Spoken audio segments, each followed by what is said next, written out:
So I would also like Professor Ginzburg, first of all, to thank the Nobel Committee and the Swedish Academy of Sciences for awarding me with the Nobel Prize, which is the highest award which exists in science. But even more, I am grateful to my numerous friends and colleagues who nominated me year after year, I would say, without becoming tired and frustrated, although many years have passed. And nevertheless, they did their job, and it resulted in such a success. Now I will pass to my talk, and it will be pretty concise. So, in 1950, there is must be some laser pointer here. Yeah, this one. No.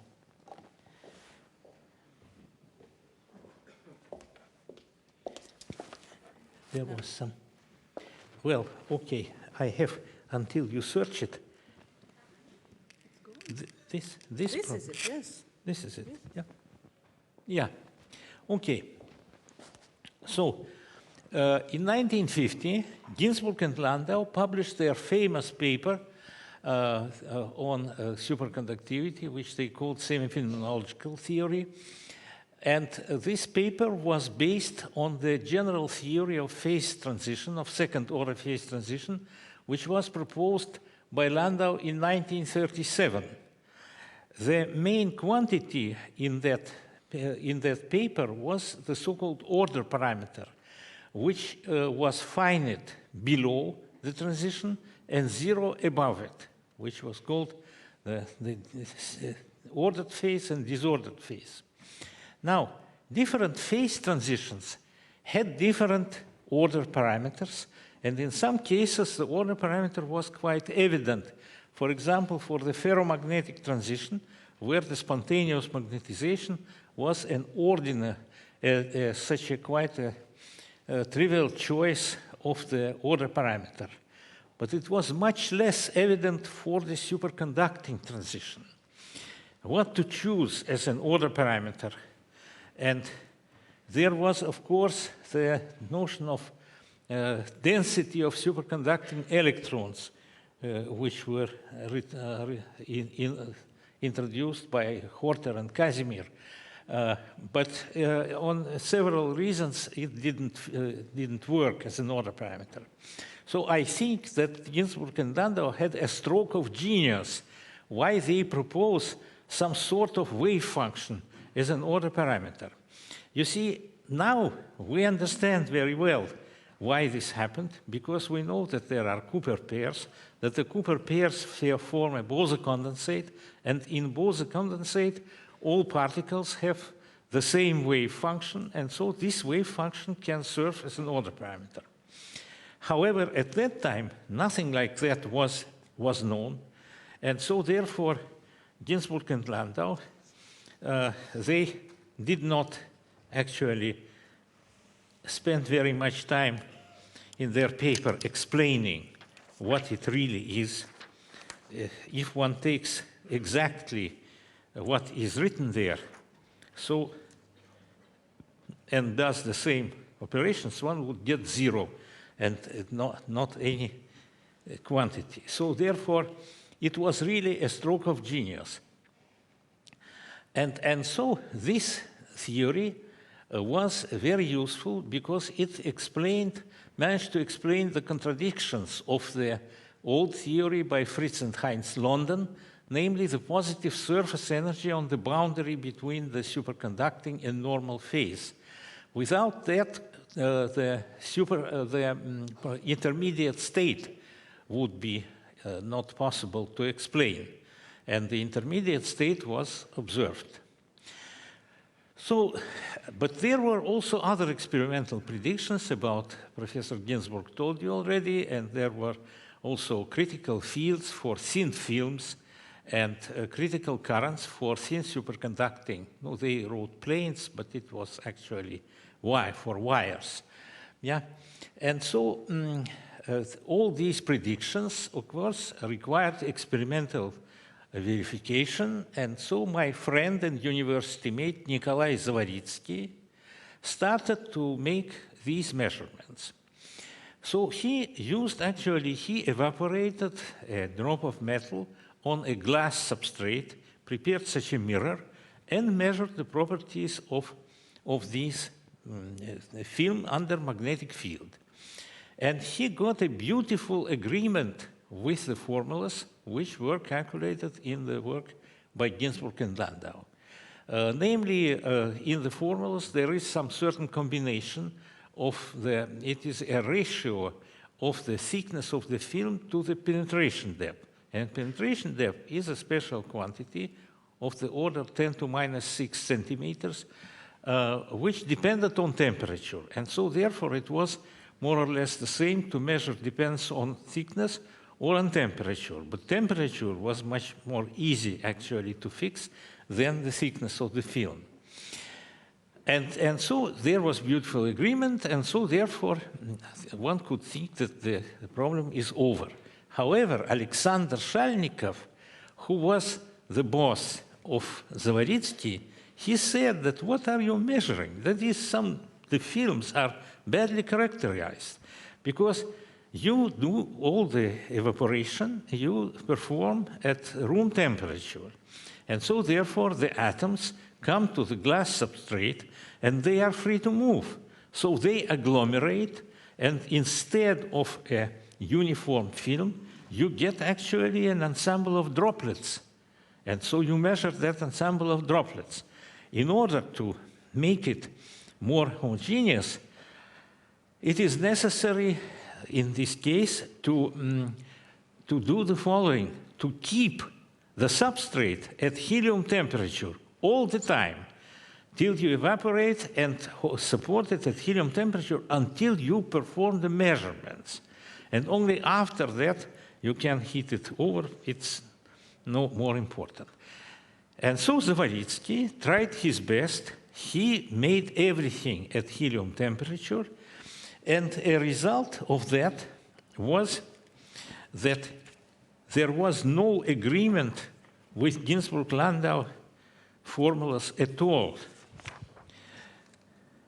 And so therefore, we wondered with Zavaritsky very much what could be the reason for that. You see, the Ginzburg-Landau theory was by itself so beautiful. We never had before to do with any theories as beautiful as that. Yeah? And on the other hand, it explained so many things, and also the results for these high-temperature films. They also fitted the theory so well. So therefore, we decided that the explanation we must search within the theory, not outside. And so what was not accounted for in the theory? And in the theory, as Ginzburg told you also here, it was that if all the quantities entering the equations could be expressed in the proper units, so to make them dimensionless, there remained only one material constant in the equation. This parameter kappa, which afterwards people started to call Ginzburg-Landau parameter. Only this kappa. And the value, the numerical value of kappa could be determined from the surface energy between the normal and superconducting phase, and the latter could be determined from the period of this periodic intermediate state. So therefore, it could be determined absolutely accurately. And all these determinations showed a very small number. So because of that, and because the equations were nonlinear and so on, so therefore, of course, Ginzburg and Landau, in their work, they used for particular calculations and predictions only the case of small kappas. Nevertheless, they were interested. And what happens if kappa increases? So what they found that if kappa exceeds some critical value, then the surface energy becomes negative. And since that contradicted the existence of intermediate state, so therefore that case was not considered by them. Also, they found that in case of a large kappa, there could be in the superconducting phase, in the bulk of superconducting phase, there could appear nuclei. In the bulk of the normal phase, there could appear nuclei of superconducting phase, and that was also considered as something very unphysical. So therefore, they considered that the theory, although the theory in principle permits such a possibility of large kappa larger than this critical value, but nevertheless, in real nature, there don't exist such objects. And so therefore, what I did first was to try to assume that this happens, and then to calculate these critical fields, magnetic fields, for such films. And I succeeded. For such films, by the way, one of the things which predicted for small kappa, which the theory of Ginzburg and Landau predicted, was the change of the character of the phase transition in magnetic field. For large thicknesses, it was first-order phase transition. For small thicknesses, it was a second-order phase transition. So in this case was different in the sense that for all thicknesses, it was a second-order phase transition. And so the results which I obtained fitted perfectly to the data of Zavaritsky.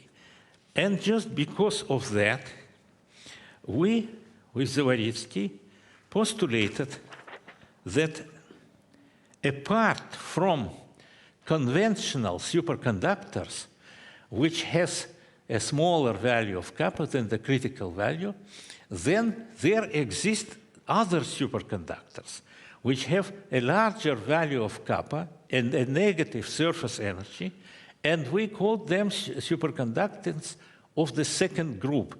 Now they are known as type 2 superconductors. That was the first such statement in literature. Unfortunately, I published my derivation and also such a conclusion in the Russian journal Doklady Akademии Nauk in 1952, and at that time, at least this journal was not translated into English, but probably no journal was translated at that time into English, and so people never knew about this paper. So therefore, they wrote, when the concept of type 2 superconductors became widespread, so therefore there was nowhere to find where it first appeared. And so people only stated that there exist two types of superconductors. That was directly given to them by God. Yeah? And so that is the statement. Although when I got my Fritz London Award for that, there it was written that the type 2 superconductivity was discovered in my work. But anyhow, in Russia, the concept of type 2 superconductors did not raise many objections, although such materials were considered as very exotic. However, I must say in this connection that all the superconducting compounds discovered since the early 80s, they belong to type 2 superconductors.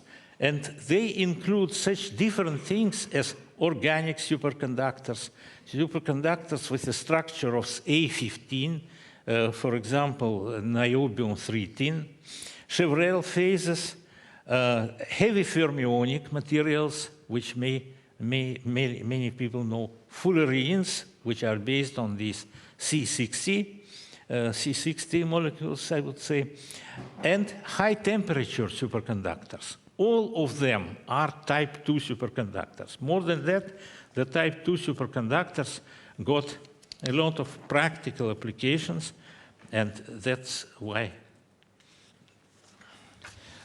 Professor Jonson mentioned that here in this, when he spoke about superconducting magnets. So now, what is after I got that agreement with the Zavodsky's data on low-temperature films, I wanted to construct the theory of behavior of such type 2 superconductors in magnetic film, but of bulk superconductors. And so the behavior close to the superconducting and normal metal transition. It was clear. Here I used the result which was actually obtained in the Ginzburg-Landau paper, because, of course, the transition should be of the second order. Yeah?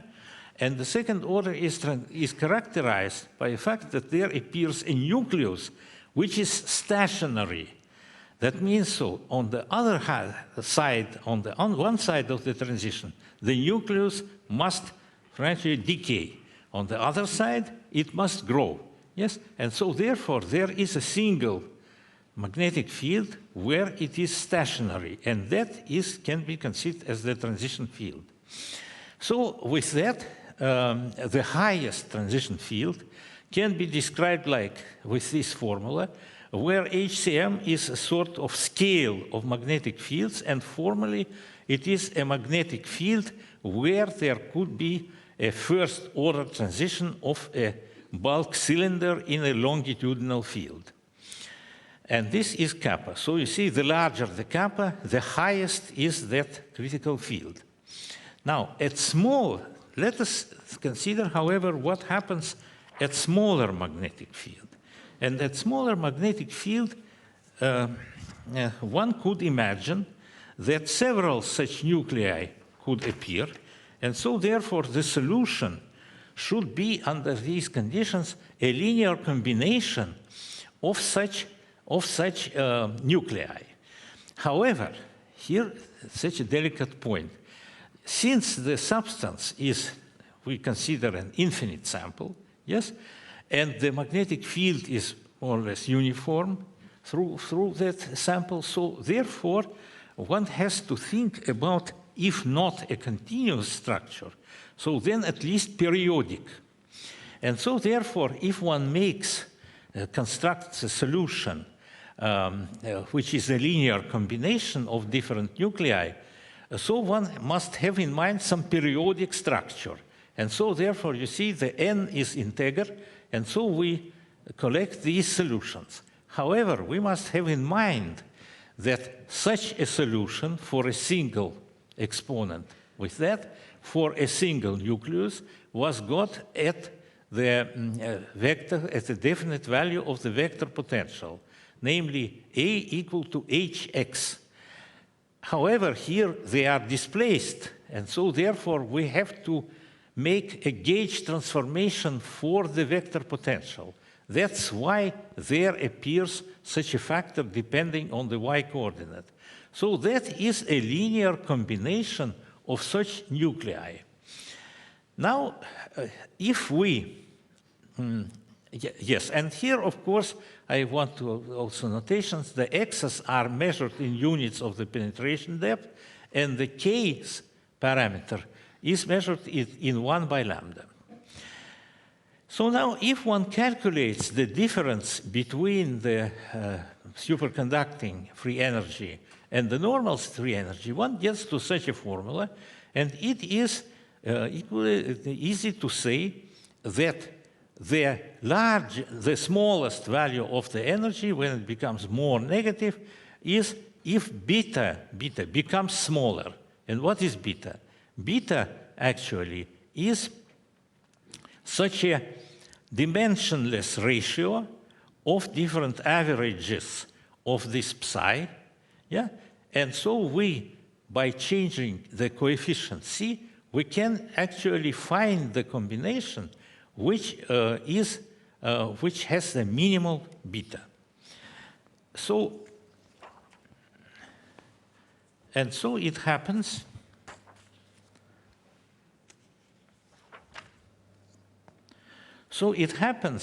that the minimal beta is with this value, beta 116, is reached with such a choice of coefficients and such a choice of the parameter k, and it corresponds to a triangular lattice. But a slightly higher value, this corresponds to a much simpler square lattice, where all the coefficients are equal and the k is expressed by such a formula. So I will speak the formulas I will show for this case, because for a triangular lattice they are somewhat more complicated, but in principle they look very much alike. So this kind of psi, which I showed you previously, can be expressed by means of a theta function. And using properties of the theta function, we can establish two things. On one hand, if we turn it 90 degrees, so we can see that it gets only a phase factor. A phase factor, so that means that the absolute value of psi, it remains the same, and that means that actually there is a square symmetry. That's why I am speaking about square lattice. Now, another thing was that if one learns the properties of the theta functions, one sees that at certain points with coordinates x and y, where m and n are integers, the theta function vanishes. And close to these points, the psi behaves like that, and it is linearly varying in absolute value, but has a phase. And there was, of course, for me, a surprise, because I just constructed that linear combination. I did not think that this linear combination has some zeros, and why these zeros are necessary, and why is there such a phase. The phase is interesting in the sense that it is phi, just the polar angle, and it changes, so therefore the phase of the wave function is phi, and so therefore it changes by 2 pi if we go around the zero of psi, and that makes it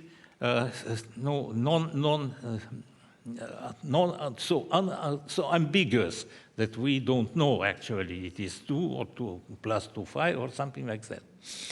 And the question is, why did such points appear in general? I did not insert them that by hand, but they appeared, all the same. And so then, actually, I understood, I thought about it, it required some thinking, and I came to the following conclusion, that it is unavoidable, because the Ginzburg-Landau equations, they contain the vector potential. Now, if the magnetic field on the average is more or less constant, so then the vector potential has to grow. And therefore, the growth of the vector potential and the psi cannot grow. So then the growth of the vector potential has to be compensated in some way. And the only way of compensation is by the phase of the order parameter. And so I will show you some picture, because the vector potential, if you write the psi function in terms of absolute value and phase, always you have such a combination. Imagine the following. This is the xy plane. The points are where there are the zeros of the psi function. And we know that going around the zero, the phase changes by 2 pi. So let us make branch cuts in order to define the phase unambiguously. So if we travel along this shore of the branch cut, so that is the regular change. But every time when we go around such a thing, we add minus 2 pi to the phase, minus 2 pi. However, if we, and so therefore, I will show you. And here, every time we add plus 2 pi. And that means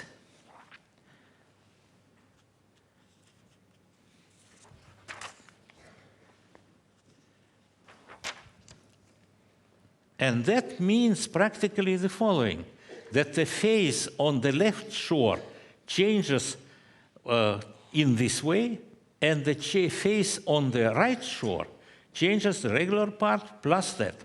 And so if one takes the gradient of this expression, so one sees that the gradient, the y component of the gradient, it has a jump by 2 pi by a.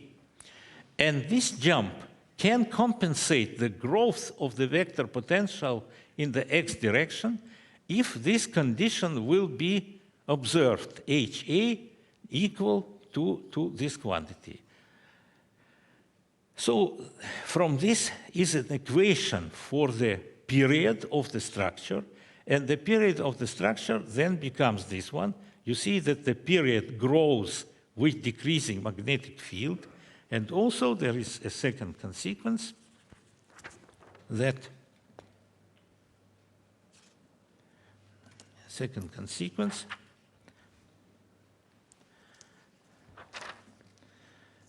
the magnetic flux through one unit cell is always constant, and is this magnetic flux quantum, which was, by the way, introduced before that by Fritz London in 1950. It is a small quantity. It is, this is its size in numbers. And so here we did it close to a second critical field where the order parameter is small and so on. However, this can be shown that it is this true at any magnetic field, and we get such a formula. Actually, B is the average value of the magnetic field, and from these integrals we get absolutely the same connection. So therefore, the difference between the field close to HC2 and any field is that the B, the average magnetic field in the sample, replaces the H. So now in the limit, we get where the A period of the structure becomes infinite and the B correspondingly becomes 0. And just this point is the point, the HC1, where the transition from this to this structure happens from the pure superconductor with a Meissner effect and so. And you see, the larger the kappa, the larger is the second critical field, but the smaller is the first critical field. Now, in the Ginzburg-Landau equation, that is the expression for the current. And if we just put there what we know,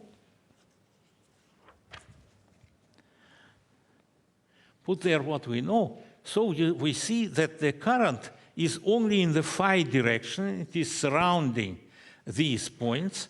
And so, therefore, these are vortex currents. And these vortex currents, they form a symmetric combination. And so these are the lines of currents, which it is just reproduced from my picture, which I drew. I didn't have any computers at that time and so on. So I calculate by hand every point by that. So anyhow, that's history.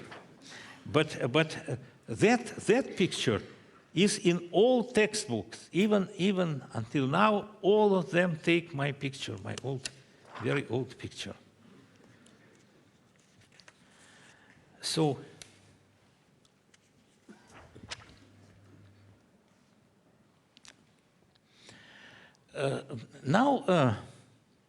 so therefore, I called that phase, which appears between HC1 and HC2, mixed state, but now they are, this is called sometimes the vortex lattice phase. Now, in the Bardeen-Cooper theory, and as well as in the Ginzburg-Landau theory, which, as shown by Gorkov, is the limiting case of the BCS theory at temperature close to the critical temperature, there appear actually two characteristic lengths. One, the smaller length, is the size of the pair, and the larger length is the penetration depth. And the Ginzburg-Landau parameter kappa is nothing else as just their ratio. So lambda is this London penetration depth, and the psi 0 is the size of the pair or the superconducting coherence length. So therefore, everything was explained, the physical meaning of everything. And it was possible to calculate, of course, how the magnetic field and how the order parameter changes close to such a vortex. And in the vortex, this is the change of the magnetic field. So you see it falls off rapidly, but then it continues to decay a very long distance. And this is the order parameter, which grows linearly from 0 to also to some finite value, and then it actually remains equal to order parameter in non-superconducting state. Yes? Why here is 0? It is because at this particular point, yes, the phase is not defined because it can change by 2 pi's. And so therefore, the only possible way to make the order parameter unambiguous is just to put it to 0. Now also it was possible to define the macroscopic properties, and this is the curve for the plots for magnetization. That means actually H minus B. That I draw here because it is diamagnetism, so magnetization is negative, and so therefore I put it like that. So for type 1 superconductors, which kappa less than the critical value, it is such a triangular. That means that there is no penetration of magnetic field, and at HCM there is a full penetration of magnetic field, and the substance becomes normal. If you have kappa slightly larger, so then at some certain first critical field, the field starts to penetrate into the superconductor and penetrates more and more until it becomes normal. And so the larger the kappa, that's kappa equal to 4, the larger the kappa, the smaller is the first critical field, and the larger is the second critical field. So so that is what could be predicted from the theory, and these curves looked very much alike.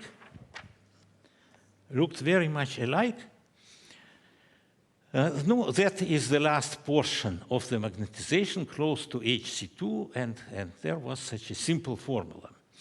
I compared my predictions with the magnetization curves which were obtained by Lev Shubnikov and his associate on plumbum on lead thallium alloys in 1937. That is a mistake, in 1937. So I want to tell here about the experimental situation, what it was. Actually, the first experiments with magnetization of alloys were performed by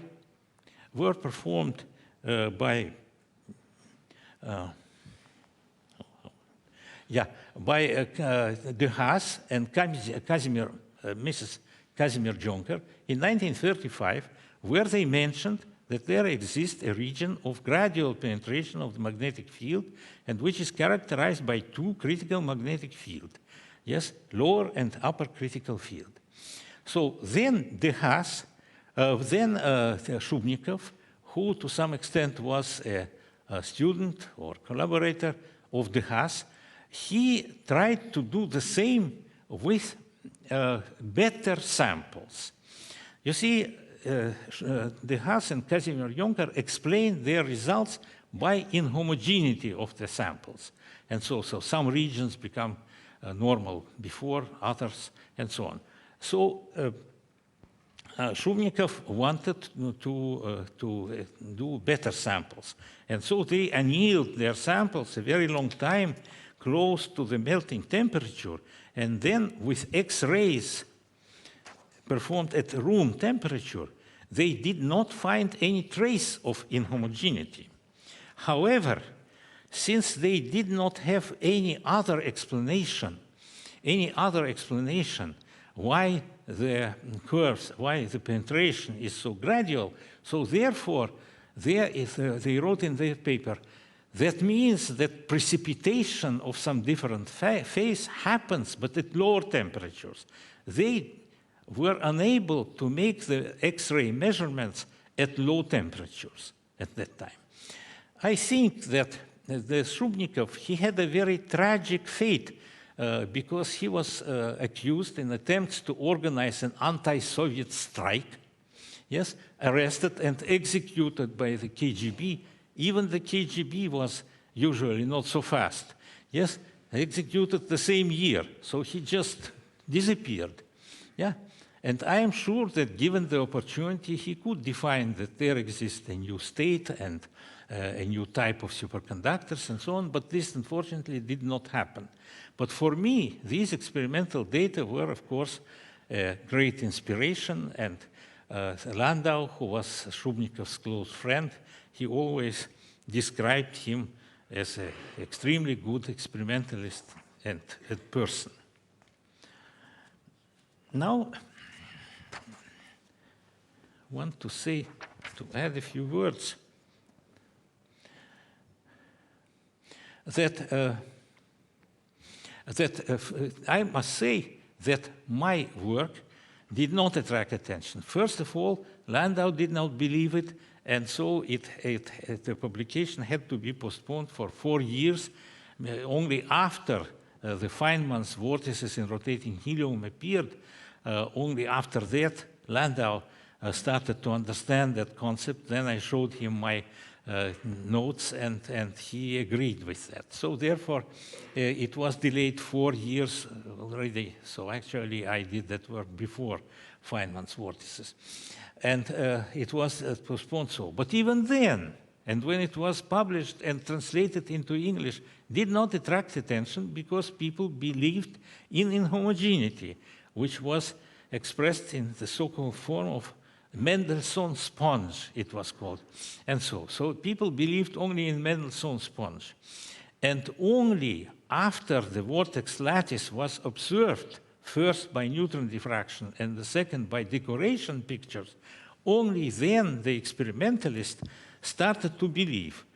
And that was the decoration, the neutron scattering was in 1964. And even then, the experimentalists said, oh, the neutrons, that is some dark material and so on. You cannot really interpret that. But now, I hope that the attitude is different. But after the decoration pictures, which were done in Germany, nobody could object. So here I show you that is the first decoration picture, which was in 1967 by Essmann and Treuble in Germany obtained. And now there exists a lot of various imaging in different ways. And this is, for example, vortices in niobium selenium-2, which were obtained by scanning tunneling microscopy. You see a good triangular lattice. Because the experimentalists, for them, it was very difficult to accept that there can be some lattice in the crystal absolutely incommensurable with the crystalline lattice. After that, I did only one work on vortices, namely I defined the first critical field in thin films, and that was, what's the time? Yeah, oh, it's okay. And that was the first critical field in thin films, and also vortex structure. By the way, that was used by Vadim Schmidt, by the late Vadim Schmidt, in order to make calculations on the so-called strong pinning of vortices. And then I didn't study vortices anymore, but I went in different problems, in even astrophysics and condensed matter physics, and so on. But superconductivity always remained my favorite.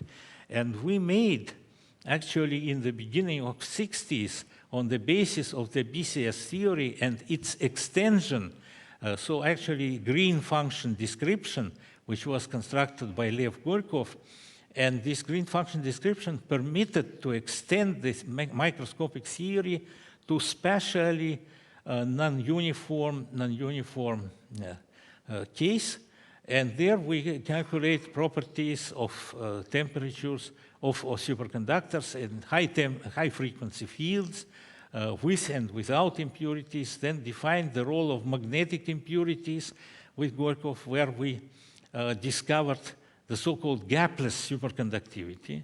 The gapless superconductivity was absolutely rejected by many people, particularly Anderson gave several lectures in different places that this is wrong, that this never can happen. And then it was observed experimentally.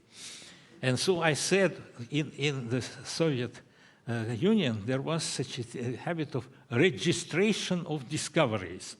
And so everybody who got his diploma, he spoke that this discovery was a result of a long work by a great many of people and so on. And then I said that this, when it came to me, I said, this discovery was absolutely unexpected and so on, and many people did not believe. And usually, in order to registrate, the committee has to have full agreement about that. And I think that if it is a real discovery, that not everybody must agree at once. Then it is trivial and not a discovery. But anyhow, this was a real discovery from this point of view. It was not recognized first and so on. But after the discovery of high temperature superconductivity in layered cuprates by Müller and Bednorz, I became interested, not immediately, but only after experimentalists in argon of the group of Campuzano, they found the existence of so-called flat regions. That meant that very close to the Fermi surface, there was a region where the energy, since they are quasi-two-dimensional, so the energy depends only on two components of the quasi-momentum. But here it was an exception. In these regions, it depended only on one component of the quasi-momentum. And so, therefore, the motion of electrons in these vicinities was practically one-dimensional. And that led to a great enhancement of the density of states. So these regions proved to be the most important.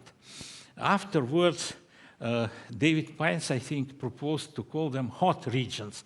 But he called them hot regions without referring to this quasi-one-dimensionality. But anyhow, so I used that idea, and the second thing was that these extended saddle points, then quasi-two-dimensionality, and another idea was the connection between the layers. How does it happen? How do the electrons hop between the layers? If you look at the crystalline structure, you see that the copper O2 planes are at a great distance between themselves. And so to imagine direct tunneling is not so easy, actually, between when the distance is so large. So I introduced the hypothesis of the resonant tunneling mechanism of this connection between the planes. And it was supported by many experimental facts. But the situation in these high-temperature superconductors, I must say, is so that people don't want to know. They want it to remain a mystery. They don't want to know what contradicts to their concepts of that, and so on. So it is a very, I would say, psychological issue and a very political issue, these high-temperature superconductors. From my point of view, I can tell you only one thing. I believe that no mystery of high-temperature superconductivity now exists. That with these things, which are quite evident and follow from experiment, I could explain practically all the properties of the high-temperature superconductors. it is not only the critical temperature and some other things. There exist many unusual properties of these substances. And so, therefore, all of them must be explained if a theory wants to be considered as a serious theory. Yes? And so, fortunately, I could explain all of them. I never divided the experimental facts in good ones, which have to be mentioned at every possible occasion, and bad ones, which have to be forgotten. Yeah? So, no, everything has to be explained, and that I did. So that's why I say that the mystery does not exist. And those people who are interested in keeping the mystery, because funding depends on that. So I'm sorry for them.